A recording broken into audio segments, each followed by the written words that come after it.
All right, ladies and gentlemen, thank you very much for coming out. Three more after this. Tonight, the scientific revolution. What is this science thing? And I think one of the most misunderstood elements of philosophical, intellectual, and cultural history, actually, is what exactly the scientific revolution means. What it's up to, why it exists, how it relates to philosophy. And I think this is odd because two reasons. One, the scientific revolution, hugely important, right? This is not like a minor occurrence in the history of the world. It's a major occurrence in the history of the world, which we live in. I mean, we are, again, like the Enlightenment, we're the children of the scientific revolution. It is what we think. It is the philosophy we have, whether we know it or not. And second, people seem to have forgotten that this is a philosophical breakthrough. And so I think this is one reason people get confused about what science is and how it works and what it's supposed to be doing. And I hope to sort of elucidate both what it is and then some of the confusions we have around it, where that people make errors in thinking about what science is doing, what it's supposed to do, how it functions. And again, it's because we've forgotten that it is a philosophical revolution and the nature of that revolution. So what I want to do is make a pitch to you that to understand science, what you want to think of is empiricism industrialized. So you have a philosophical development, empiricism, that meets the Industrial Revolution. And what science is you take the philosophical breakthrough of empiricism, which you get in the Enlightenment, Hume, Locke, it predates that, but I mean, it really starts to come to the fore in the Enlightenment. And then you just give it industrial structure, which we'll talk about. That is combined, makes the scientific revolution, which we live in, and completely alters the course of history, 100% totally. One of the most important revolutions in the history of mankind, but without shooting people. This is one of those great revolutions where people didn't get shot. I'm really pro the not shooting people revolutions. And so historically speaking, it's been a titanic shift in how we live and think and view the world without a lot of people being shot, which is, again, historically speaking, incredibly rare. And so I'm very pro the scientific revolution, just if for no other reason, for that purpose alone. So, first, where does this begin? Again, origins, take your pick.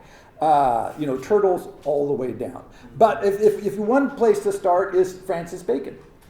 Common choice, so we'll just go with Francis Bacon. You could choose people a little earlier. Like I said, I mentioned Da Vinci and the Renaissance. He was definitely pushing empiricism without having that concept in his mind.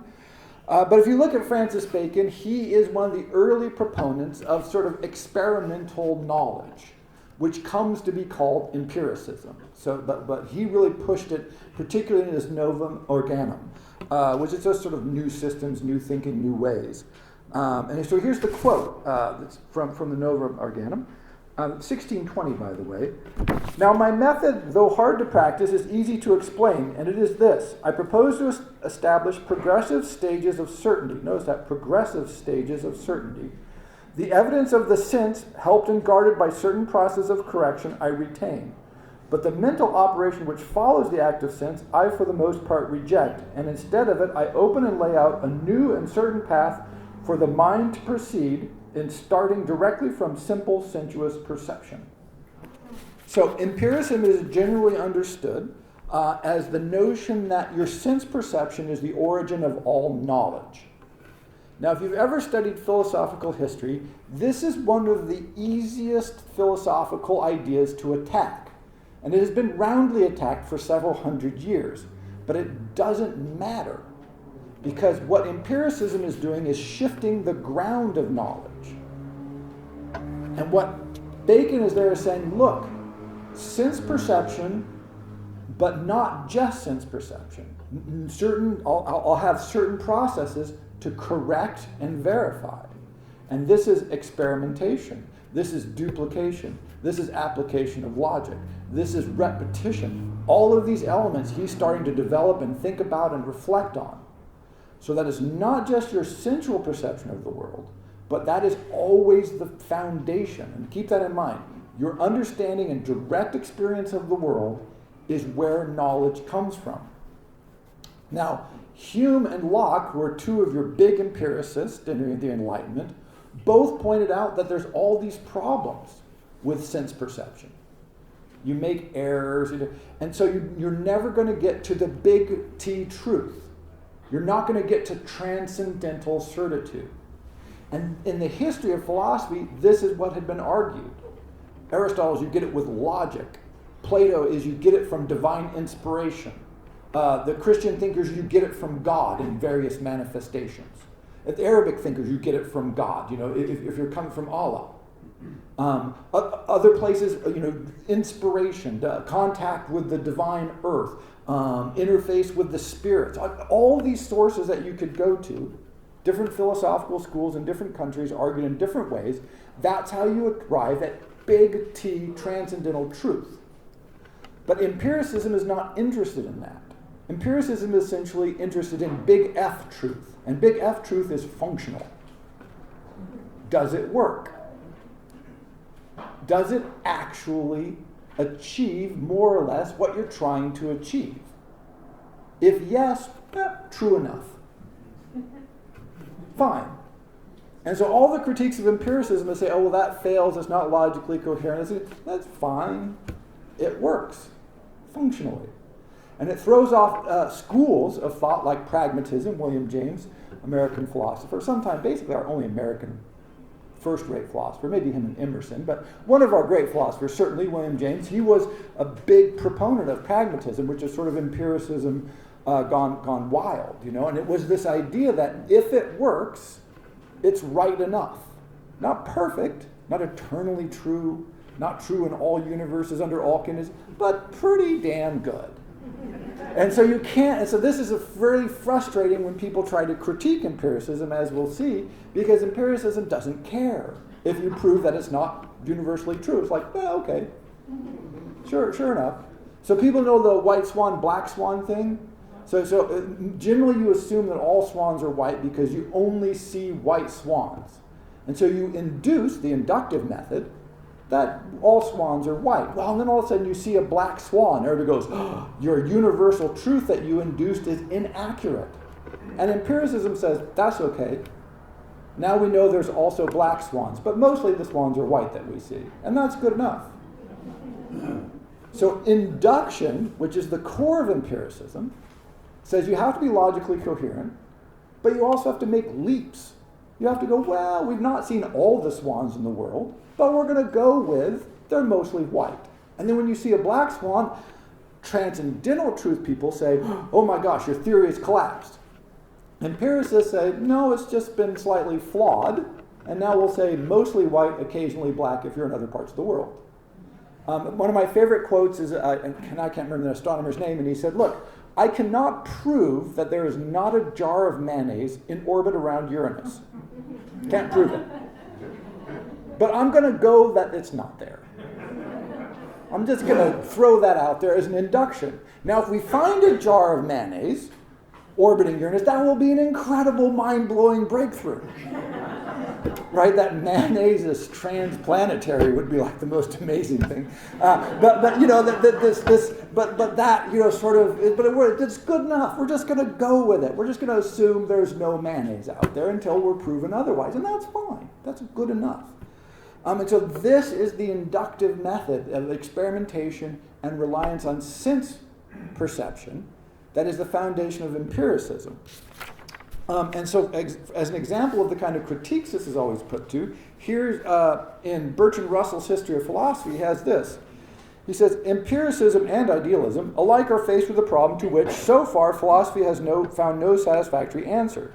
This is the problem of showing how we have knowledge of other things than ourselves and the operation of our own mind. So they say, if you only allow sense perception, then the only thing you could have knowledge of is what you know directly and what happens in your own mind. And wow, that's an incredibly limited take on the world. But what the counterargument from empiricism is like, A, okay, and B, no, you have an imperfect knowledge of the world. But that's fine. We're not claiming perfect knowledge. We're claiming imperfect knowledge. We're just saying we've got a pretty good idea of the world, But if our sense perceptions are wrong, and when we check them and cross-check them, they're still wrong, well, then we're wrong, and that's about as good as you can get. And so, as we'll see, a lot of the critiques of science are just pointless because science doesn't make much claims beyond that. It just turns out that's a really effective claim, but it's not transcendental, it's not universal. Another thing we misunderstand about scientific revolution is that experimentation technology does not require science. So famously, James Watt more or less perfected the steam engine to a certain degree, or he got a really good steam engine by 1790.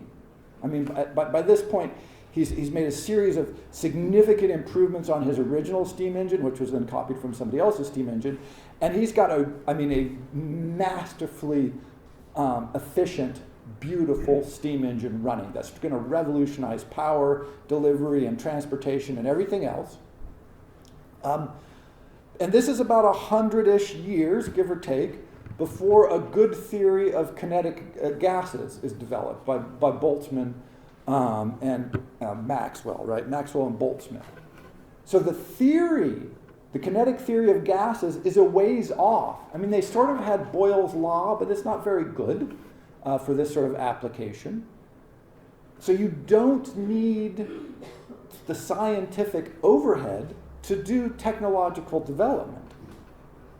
This is what people get confused about. All kinds of technology is developed by people who have little or no understanding of the underlying science. It's not necessary.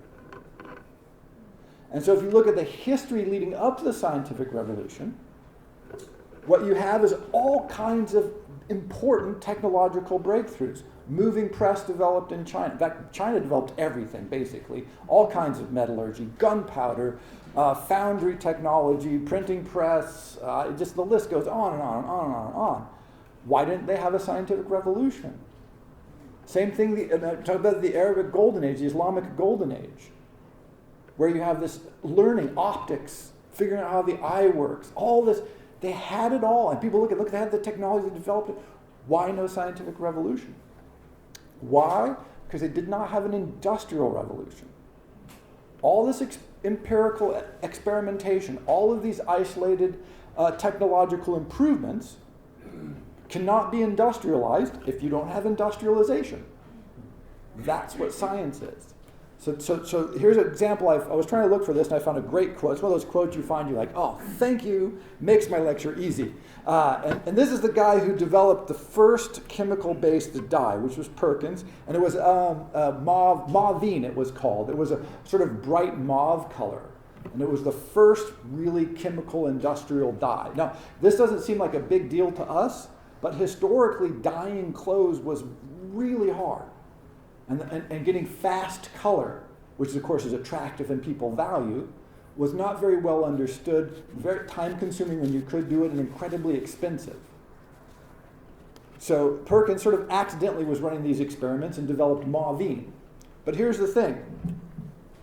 Having invented the dye about 1856, Perkins was still faced with the problem of raising the capital for producing it, manufacturing it cheaply, adapting it for use in dyeing cotton, gaining acceptance for it among commercial dyers, and creating public demand for it. He was active in all these areas. He persuaded his father to put up the capital and his brothers to partner with him to build a factory. He invented a mordant for cotton, which allows it to bind. He gave technical advice to the dyeing industry, and he publicized his invention of the dye. You make the technological breakthrough. It happened all through the world, everywhere in the world, through all kinds of times. But nowhere else in history did you have access to capital, industrial capacity, the means of publicizing, being able to work directly with producers, the freedom to go out and develop something that you could then market to consumers. It's not until the Industrial Revolution that all of those next steps take place. And the counterexample I wanted to give was people know that heard of the Chinese treasure fleets? So for about 30-ish years, from about 1405 to 1433, the Ming government sent out massive, unimaginably large treasure fleets. Just thousands and thousands of sailors on these junks that were 5 or 6 or 10 times the size of any ship that the European country could put on the water, filled with every kind of treasure and trade good, and they sent it around the Indian Ocean and other places to just sort of wave the flag and say, oh, by the way, we're the Chinese, the Ming Emperor is your boss, so just don't get any crazy ideas. So and you have to imagine that it's 1420. The biggest boat you've ever seen holds 20 people, or 40 people, maybe 100 people, which would be huge, and a junk the size of a small aircraft carrier with 5,000 sailors on board and 300 other craft pulls into your harbor. Your first thought is, well, we're about to get invaded. And then when they don't invade, your second thought was, well, that was great, and we better do what these people say. Because, wow, they're way, right? So these huge fleets went out. And then the Chinese government said, no more of that. We're not doing that anymore. We're just going to leave those ships to rot. We don't do that. And there are several reasons for this. One, they weren't trade missions. They weren't trying to do business. And so they cost money. They did not make money. Two, any sort of trade or merchant activity made you low class in the Confucius system. So the government was always suspicious of traders and merchants. And three, there's an internal power struggle in the palace, basically, oversimplifying, between the eunuchs and the Confucius mandarinate. And the Confucius mandarinate doesn't want anything to do with the outside world because China is self-sustaining, which it was. It did not need to go out. And so why? We have everything we need. And to varying degrees, many of the court eunuchs are like, no, this is a good idea. We should do it, intellectual development, reach out, expand the Chinese empire, all those sorts of soft power arguments. But nobody was making the arguments of, let's expand trade and develop knowledge and make money. All of which seem perfectly like, why would you send boats out? We think, you send boats out to do trade, make money, expand knowledge, or do research. No, that's because we're children of the scientific revolution. They didn't have that outlook, and so what was going out in the world, what they were making discoveries, they were sort of reaching out, they could have done all this trade. They're like, man, we're indifferent to all that. We don't care. And so you couldn't raise capital for this. You couldn't make all these experiments and inventions happen because the infrastructure wasn't there. Flip it around the other way. What if there is the infrastructure there? This is where it gets really interesting. So what people like Perkins and Watt and thousands of others discovered is if you develop a dye and you get it to market, you can make a lot of money. I mean, a lot of money. And so people start not just investing in this, but actually investing directly in research. We're just going to hire some people. Perkins developed a dye. He's making a fortune. Why can't we make a fortune developing a dye? What do we need? Well, we need chemists. Where are we going to get chemists? I don't know. Let's go to Scotland. They've got good universities. You don't go to Oxford and Cambridge for chemists. You go to Scotland. Or you go to France, or you go to Germany. And you start endowing the colleges and universities and saying, hey, we need chemists. And they're like, well, we don't really have chemists. We'll make some chemists, all right? So we'll do chemistry departments. Okay, now we've got chemistry labs and chemistry departments. And now industry starts developing research laboratories. So people know Thomas Edison. Everybody says Thomas Edison was a great inventor. He was a pretty good inventor. No fault there. What he really invented was the research laboratory. Now that's genius. He had some good inventions, and he realized, I'm one guy, I can only invent so much. But if I hire a couple of hundred other guys, mostly men, by the way, unfortunately, if I hire a bunch of other smart people and put them to work, we can invent a lot of stuff. So his whole business was just to create things. That is empiricism industrialized. So science gets this huge push because you start getting professional researchers. Why do you want to learn about chemistry? A, because chemistry is interesting in itself, and B, because it can be applied to solve real-world problems. And by problems, I mean things like, wow, we don't have a beautiful blue, and the world would be better if we had a beautiful blue. Or we want to have anesthesia for patients so they don't die, or they don't suffer pain, or all these things. And so they just looked around the world and they said, if you can solve a problem, you can make a lot of money. This is the scientific revolution. Thousands and thousands of people dedicating their lives to doing research in the hopes of making a breakthrough. Not a guarantee. This is all very risky. But with the hopes that you make a breakthrough, and that breakthrough can have a humanitarian use, can be financially beneficial, can add to the sum total of human knowledge, can make a difference.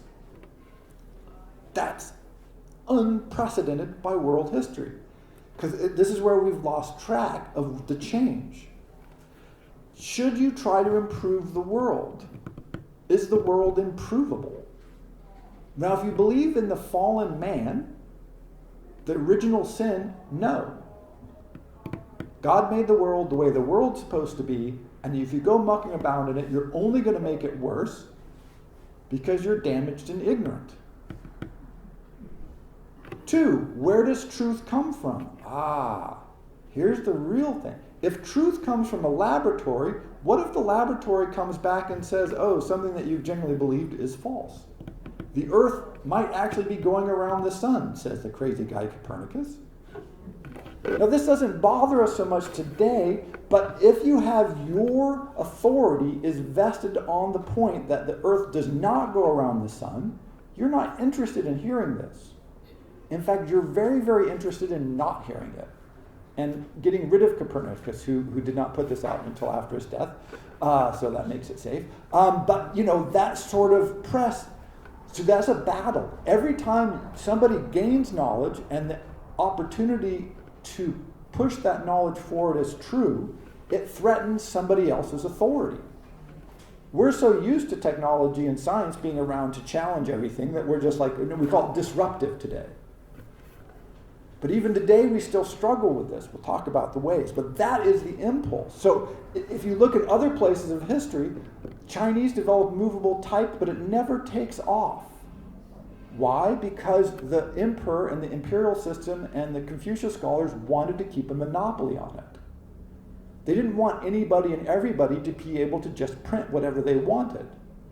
Because if that happens, two things. The first thing you print, if you get a printing press, is the king, the duke, the pope, the whomever sucks. It's just like the first thing. The history of the printing press. And the second thing you print is pornography, just so you know. I'm not making this up. This is the history of the printing press. Well, we haven't changed. In case you're wondering, people say, the internet's nothing but radical politics and sex. And it's like, that's the printing press right there. First thing, bang, bang, bang. So the censors, all of those people, they were right. They're not wrong. They knew what people were going to do with this technology because that's what they did with the technology. Way back then. It's not us. It goes all the way back. And so they weren't wrong about what was going to be used for. The difference was the Chinese government had the capacity to enforce it. In fact, one of my favorite examples is the Chinese government was the first to have widely circulated paper money because they said no one's going to take paper money, right? Fiat currency, what a crazy idea. Except the Chinese government put on there, you have to take this currency under pain of death. And it turns out that people will take that as currency.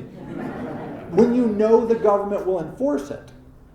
And they could enforce it. And so it's like, I'll take that because if I don't, they'll kill me. Done. Instant paper currency. What a great deal. But that kind of capacity also means the ability to say things like, no, you can't publish that. In fact, you can't print that. In fact, you can't have a printing press.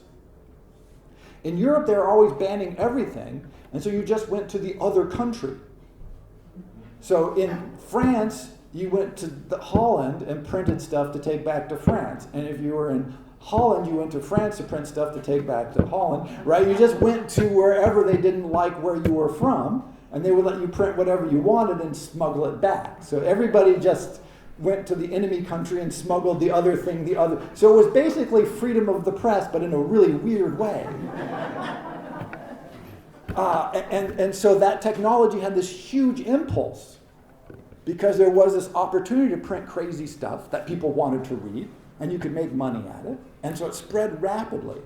But if any government had been strong enough in Europe to control the printing press, it would not have happened. It would have been stopped the next day because they knew what was going on. They just couldn't figure out how to stop it. Because again, people just went across borders and smuggled everything every which direction. So they're constantly burning books and banning books, but it didn't really have that much of an impact. Other places they could control it. And again, every time you get a scientific breakthrough, it probably is going to upset somebody. This is what, it's weird for us to think about it because, again, we're so used to the notion, oh, this must be good. But think about right now, we're in the technological transition from basically fossil fuels to renewable energy. Look at the battle that's going on here. The battle is because it's not a technological battle, now we're pretty much good with the technology. We've got it. Implementing it is a question. How you implement it, that's a problem. Also, if you happen to be a fossil fuel company, you're not that interested in renewable energy. And so they don't want you to just walk away with, they're not just go, oh, okay, this is a better deal, great, that's fine. We'll just forget that billions and billions of dollars we've invested in the fossil fuel infrastructure. We're good, call it a day. No, they're not saying this in any way. The difference is, in 1600, development lost the battle almost every single time. Today, the resistance to development loses the battle almost every single time. That the scientific revolution is that just endless push, even against authority, even against power, that just says, look, this is a better, and it works. So the argument for solar panels is that they work. Why are people putting solar panels on their houses? Because they work. It's not an environmental argument, because people have been making the environmental argument for 30 or 40 years. Why are they installing them now? Because they really work now. Wind power. Why do people doing wind power now? Because it really works now. Before, it didn't work that well. Why are people buying Teslas, electric cars now? Because they're nice. Before, they weren't that nice, so people didn't buy them. Empiricism. You can make the philosophical arguments, you can make the environmental arguments, you can do all this stuff. That's all nice. Empiricism does not care. Empiricism's first and last question is, does it work? If yes, good. If no, bad. And but this is, again, really challenging. And it's why we misunderstand how science works. So people say, oh, Einstein's theories overturned Newton's theories. Yeah, yes and no. But they say, well, Newton was wrong. Yeah, his conception of the universe was wrong, but his equations work, so we still use them. Because really, science doesn't care about its conception of the universe. I mean, it's kind of vaguely interesting. But if you throw a ball, it goes in an arc as described by Newton. He got it right. The fact that he misunderstood the nature of the universe is completely indifferent to science. Now, Einstein is much more accurate. And if you're throwing a baseball very fast in a strong gravitational field, you're going to need Einstein. If not, Newton's your man. Right? So there you go. I mean, it's just that simple. And so science just doesn't care. And so people are always pointing out, like, people argue against Darwin. Again, here's another example. The religious resistance in the United States, by the way, almost solely in the United States, to the teachings of Darwin and the ideas of Darwin are based on the fact that they don't like them, that they're uncomfortable with Darwin's teaching, to which empiricism says we don't care. Your comfort is not like one of the key elements in arbitrating truth. They just don't. And people try to keep poking holes in Darwin, which is sort of hopeless because it turns out to be a very well-grounded theory. But again, it doesn't even matter. Does it have great explicative power? Yes. Does it have huge predictive power? Yes. Does it help further discoveries? Yes. So really, science actually doesn't care whether or not it's proven to be transcendentally true. It does everything empirically that you need a concept to do to make it valuable. In fact, to make it hugely unimaginably valuable. And if tomorrow we had like the Einstein equivalent to Newton, where like some incredibly complex, deep structure said, oh, well, there's this cases where if you accelerate evolution to near the speed of light in a strong gravitational field, monkeys become zebras. And you go, wow, okay, that doesn't work with Darwin. We would go, yeah, that's fine, but still Darwin works fine for every place else, so we're just going to go with Darwin. Because you don't need it to. People keep saying, oh, science is universally true. And everybody says that except for science, because science doesn't care. It's this weird mistake on what science is trying to do. It doesn't need it to be universally true. It just needs, people say, I don't believe in evolution. I say, great, does your microwave pop popcorn? Yes. Well, you believe in evolution. Because that is the scientific construct. Now, if it doesn't, then something has gone wrong in our conception, and then maybe evolution isn't true. But otherwise, you're just stuck with it. Because it's the same system. It's all these ideas interrelated. And so When this gets industrialized, this whole new power structure comes into place. And people keep talking about, oh, corporations and industry is too powerful. Well, it's certainly very powerful, and it's really powerful because they have the scientists. The Industrial Revolution is a scientific revolution. In the world every year now, more than $1 trillion is spent on R&D, and almost all of that is spent either by industry or sort of indirectly by industry. Governments spend a fair bit, but it's mostly industrial research. It's companies, corporations. This is an unimaginably vast amount of money on people doing crazy stuff. And people always say, oh, they're doing this crazy research. Why are they wasting money on their... Why are they doing... Well, it's because maybe, just maybe, you'll do something that allows you to, come up with a new kind of silicon chip. I mean, when they invented the first silicon chip, the first switching little resistor guy, what do they call that stupid thing? Transistor, thank you. The transistor, one of the comments was, hey, we want a Nobel Prize for it, but it's the most useless thing we've ever come up with. This was their observation. This is totally useless. It's cool and interesting, but useless.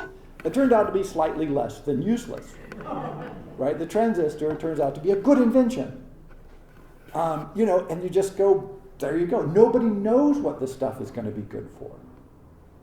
But what we've developed is a faith, a belief, that if enough people invest enough money, something good will probably come out of it. And good stuff comes out regularly enough that the whole thing keeps functioning. If science stops making breakthroughs, basically the industry would collapse. The Industrial Revolution would be over. The information technology revolution would be over. And people keep saying, oh, it's the end of science. Oh, there's nothing more to discover. Oh, well, it's just nonsense. It's just crazy. You'll know when that day comes when the entire global economy grinds to a halt. Until then, it's probably, people keep saying, oh, doom, we're going to run out of resources. No. The most important resource we've had, and the most important resource we've had for about the last 400 years, is simply human ingenuity. That's the only resource that we are in danger of running out of, and it doesn't seem like we're going to run out of it anytime soon because of the scientific revolution, the industrialization of empirical thinking. And that's why corporations have so much power. But where did the power come from? It didn't come from no place. It came from political authorities, social authorities, and religious institutions. It's just that simple. It's a transfer of power. They haven't created more power or new power. It's just power that was traditionally held by these other social institutions has been transferred to the evil merchants that all of the political and philosophical systems had always warned everybody about. And they were right. Don't trust the merchants, except for they are wrong because it's also great. Right? So it's that all their fear of the merchants, they're going to take the money, they're going to use it for base things, they're going to change everything, they're going to disrupt our lives. We don't trust them. And we don't trust them either, but we love them. Right? Because we love all the goods that this industrialization of empirical research has delivered to our lives. At the same time, we struggle with it because it is a revolution. So many certainties have been torn away from us. The Earth is the center of the universe. Not really. Okay, we orbit the sun. Oh, and the sun's hurtling through the universe at incredible speed. Just a few revolutions here. In the last 100 years, the universe is expanding. I mean, that is a titanic intellectual breakthrough. Plate tectonics. This is only pretty much proven out in the 1960s. The whole notion that the world is just floating around, which is just hard to conceptualize, right? It makes no sense. But the whole planet is just floating about. So, that's only been around for about 50, 60 years. And the whole theories of global warming, by the way. People are like, we got to respond faster. In a way, I think it's pretty impressive. In under 40 years, we've all got any concept. Historically speaking, we don't change very fast. That we're even thinking about maybe addressing global warming in this time frame is pretty good. Because it's so abstract, and we're really hard, we struggle with that. So, it's kind of impressive. So, but all these theories, man, and they've been revolutionizing the way we view the world, but it doesn't seem to bother us. We're used to it now. We're like, oh, okay. Another one of my favorite ones is now basically the medical research is saying, look, death is sort of is a design flaw, and we're working on it. This is a totally radical reconceptualization of the human condition. To think that, that might be fixable. Now, it might not be fixable, but people are working on fixing it. That's amazing. They used to have the mirror, the philosopher's stone, live immortal life, the elixir, whatever. No, they're actually like, no, I think we could pull that off. But millions, hundreds of millions of dollars are being spent on this project. Now, whether it'll work, nobody knows. But that's the method. Life extension, immortality. Can we transfer our brains into computers? No, that's a terrible idea, unless we can do it. Right? I mean, nobody knows. That's the magic of it. And if you look around, I was trying to think of examples of how this works. Scientific theories are right until they're wrong, and they're wrong when they don't explain what's happening. And this is different from every other kind of theory. It used to be the Pope is right until you get an army that overthrows him. That's the War of the Reformation. It took a bunch of kings and a lot of people and a lot of death for the Pope to not be right within a certain geographical range. But he was right in a lot of other places. The scientific revolution is like, so the example I like is cold fusion. About every 10 years, some nutty scientists announce cold fusion, that they can do fusion at close to room temperature, which would be a violation of all the physical laws we know. But people are always interested. Scientists go, well, that's totally impossible unless they're doing it. And this is back to Bacon. If you can verify that they've done it, reproduce it a couple of times, and test it in different locations, then it turns out they're right and all of your theories are wrong. And people go, oh, okay. And immediately people would be like, wow, that's crazy. We got to rethink stuff. Because somebody's done it. One example that we're living with now is they discovered not too long ago, about 20 years, that the universe is expanding, right? So under the old model is you have an explosion, the Big Bang, and as the universe expands, it should be slowing down because it's burning out of energy. Gravity is slowing down the expansion. Okay, makes perfect sense. And we have beautiful physical models and astronomical models that explain all this, heavily tested. And then they found out that not only is the universe still expanding, it's expanding at an increasing rate. Now that is wrong. Until it was verified every time they tested it. And so what they had to do is throw out a lot of the theories because they didn't line up with the observation.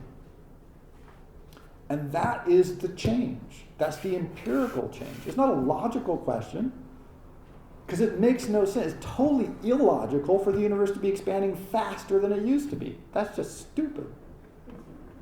What's making it expand faster? So they came with this stuff called dark energy, by the way, which is to say, well, there must be something that's making that happen. Let's call it dark energy. So that's a category that explains something that's not explained. It's really not an explanation. Notice this. It's like there's a blank space, so we'll call the blank space dark energy. There we go. And it has all of the capacities and aspects that you need to explain what we've observed. So it's totally a backwards fit. They have no idea what's going on yet. Hopefully we'll find out, but yet we don't know. But historically speaking, if you said, look, you're wrong about that, it was a question of authority. Do the Greeks have authority? Do we have a Roman authority? Do we have a church authority? Do we have a political authority? The president will tell you what's right. The king will tell you what's right. The Pope will tell you what's right and what's wrong. The religious leader will tell you. The mullah will tell you if that's right or wrong. And it was a question of vested social authority. In empiricism, it's like, did it fly? If you wanted it to fly and it flew, that was right. If you wanted to fly and it didn't fly, you were wrong. And you just have to go back and fix it. And that sort of transfer authority to a natural process and to a test is what Bacon was talking about all those years ago. He just never saw it being massively industrialized. But notice it also has several other things. It shifts power not just to corporations, although it really does that. It also shifts power to institutions of education and to individuals who have particular kinds of education. And the logical extension of this is Silicon Valley. People go, oh, where did Silicon Valley come from, this sort of eruption? Well, it came from researchers from the East Coast who said, you know what, we develop everything, we should get more money. And the companies they were working in said, no, you're researchers, we're business people. The business people sit on the boards, make the decisions, and get the money. And so they said, bye, we're going to go someplace new. We're going to go to the West Coast, and we're going to set up shop there and do things like Intel, which of course didn't work. No, Intel did okay. They set up a whole series of businesses, but that's not what matters. What matters is the logical extension of the industrialization of the scientific revolution was, oh, now the engineers, the developers, the technology people, the experimenters are actually in charge. They don't need the business people anymore, or they don't need them so much. They can be their own CEOs. And so you have companies now all over the world, but primarily in the United States, and primarily, by the way, in Silicon Valley. It's something like 1 of every 3 research dollars in the United States is spent in 3 zip codes between Palo Alto and San Francisco, which is the number is astonishing. Why? Because you have all these technology companies there run by technology people who just want to do research and development. And occasionally they hit it big enough to pay for all of the stuff that they miss on. That is simply the Industrial Revolution, the scientific revolution, to its logical extent. Who are the most important people? The people who are developing new ideas. What we now call disruptors. And people go, oh, well, it's technology, but it's also having social impact. Yes. That's why you didn't get scientific revolutions in any other part of the world at any other time in history. It's because technology and scientific development always has social impacts. And if you live in a society where those can be controlled, it has a tendency to incredibly repress development. If you can control capital flows, which most societies tightly regulated. If you can control education, which most societies tightly regulated. If you can control the markets, which historically speaking, it's hard for us to get our minds around it. But if you think of medieval markets, all this is true in China, it's true all over the world, Arabic world. Market days, market fairs used to take place often outside of cities because it didn't want those traveling traders inside the city. Or one of my other favorite examples is if you were in like a barrel making trade, you had to wear the clothes of that trade. And if you said, you know what, I can make a better barrel in a different way, and you tried to set up shop someplace in that city you were in, they would beat you to death, and that was legal. It happened all the time. Because you're like, well, if you make a better barrel, you're going to put out all the existing barrel makers. So to protect that and to protect our jobs, we're just going to kill you. This perfectly regular. These guild wars were absolutely a regular part of merchant cities in the Middle Ages in Europe. The trade wars with China. China basically didn't want to import anything. The opium wars between China and England were based on the fact that England was buying everything from China, particularly silks and porcelains, tea, and China just said, we don't want anything from you. Wool? You have wool? That's hilarious. We have silk. Right? I mean, that's a bad deal. If you have silk, you don't buy wool. And they're, oh, you have cotton. Really great invention. We've got silk. What do you have? You got nothing. We got everything. And so the one thing that they figured out that they had was opium.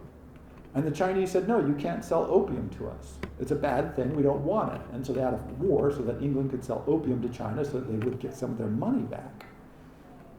So, that notion of just closing off trade, restricting trade, and not allowing certain things to trade, limited number of days, limit who can do it, all of that will stop a scientific revolution because it can't have access to capital. All the stuff that Perkins needed. You don't have access to capital. You don't have access to markets. You don't have access for the money to invest in developing a new technology. And so what we've lived with and what we live through is this fundamental, transformation of the philosophical outlook of the world. We are basically now all empiricists. We really do look to see if something works. And if something works better than something used to work, we are quick to adopt it. Historically, this is just not how people behaved. We've always done it this way. We're never going to do it differently. In fact, even recently, there was a war, the Serbian war in Kosovo. A bridge was blown up, an ancient bridge. And they said, don't worry, we're going to rebuild it, and we're going to make a more beautiful and even more ancient bridge. Which I just love that concept, a more beautiful and more ancient bridge. That is the outlook of most of world history.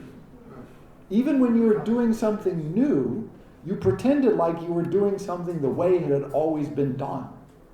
That's how you snuck it in. So it wasn't new, this is just some slight modification. And we've come to the other side. We're the children of this empirical revolution and outlook. We're really dubious on truth. We almost don't care about truth, we really care about functionality. Is it close enough? Is it reasonably efficient? Is it moderately effective at what we're trying to accomplish, whatever it is? If yes, hey, we're pretty good with it. If no, then now we don't like it, no matter how much justification it has, or how many people argue against it. So think about all the arguments that are made against, for instance, like cell phones. Oh, they're evil, they're bad, they're distracting, they're destroying your life, da, da, da. That's why nobody uses them anymore. Right?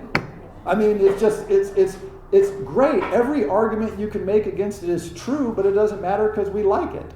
And it works. Until it doesn't. Or until something better comes along. Something better comes along that we like more. We'll just throw the cell phone aside. And a multi-$100 billion industry will go downhill, and some other new industry will rise. And people are working on it right now. Because if you can replace the cell phone, you're going to make a lot of money and be famous. It's going to be great. Because people will go, oh. Because how many people don't even have a landline anymore? Right? Lots of people ditching the landline. There's a hilarious video online, and you can see these two young kids. They're about 15, and their dad has a old dial phone in a box. And he says, okay, I'll give you 5 minutes to dial a number. And they cannot figure it out. Because they can't figure out how the rotary relates to the numbers on the phone. And you're like, wow, we've ditched that technology just like that. In a decade or so. We're just done with it. And that was a huge, AT&T was still a big company, but they had to change everything they're doing. Historically speaking, AT&T fight you to the death with soldiers to keep people from taking their market share.